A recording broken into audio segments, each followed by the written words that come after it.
Cinema വിശേഷങ്ങൾക്കും ഗോസിപ്പുകൾക്കും ദാസനും വിജയനും. ഈ channel ഇപ്പോൾ തന്നെ സബ്സ്ക്രൈബ് ചെയ്യുക.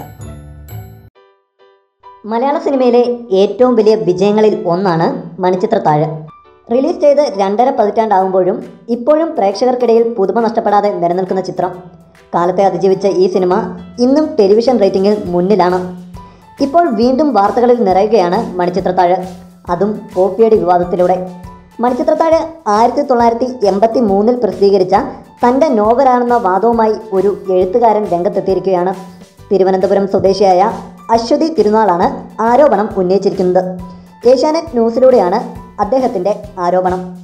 1983 കുങ്കുമം മാസികയിൽ പ്രസിദ്ധീകരിക്കുകയും പിന്നീട് പുസ്തകരൂപത്തിൽ പുറത്തിറങ്ങുകയും ചെയ്ത വിജനവീഥി എന്ന നോവൽ ആസ്പദമാക്കിയെടുത്ത ചിത്രമാണ് മണിച്ചിത്രത്താഴ് എന്നാണ് അശ്വതി തിരുനാളിൻ്റെ ആരോപണം. അശ്വതി തിരുനാളിൻ്റെ ആരോപണം ഇങ്ങനെ: വിജനവീഥിയിലെ പ്രൊഫസർ വിജയാനന്ദ് എന്ന മനഃശാസ്ത്രജ്ഞനാണ് മണിച്ചിത്രത്താഴിൽ മോഹൻലാൽ അവതരിപ്പിച്ച ഡോക്ടർ സണ്ണിയായത്.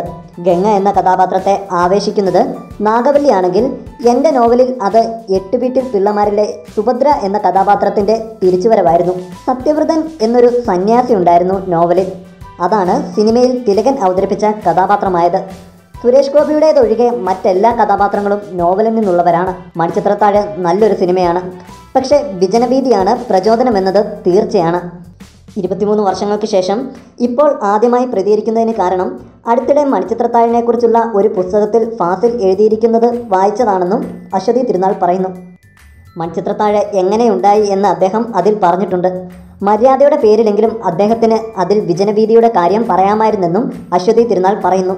അശ്വതി തിരുനാളിൻ്റെ ആരോപണങ്ങളോട് ഇതുവരെ ഫാസിലോ മധുമുട്ടമോ പ്രതികരിച്ചിട്ടില്ല.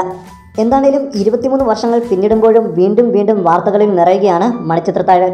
കൂടുതൽ സിനിമാ വിശേഷങ്ങൾക്കും ഗോസിപ്പുകൾക്കും ദാസനും വിജയനും.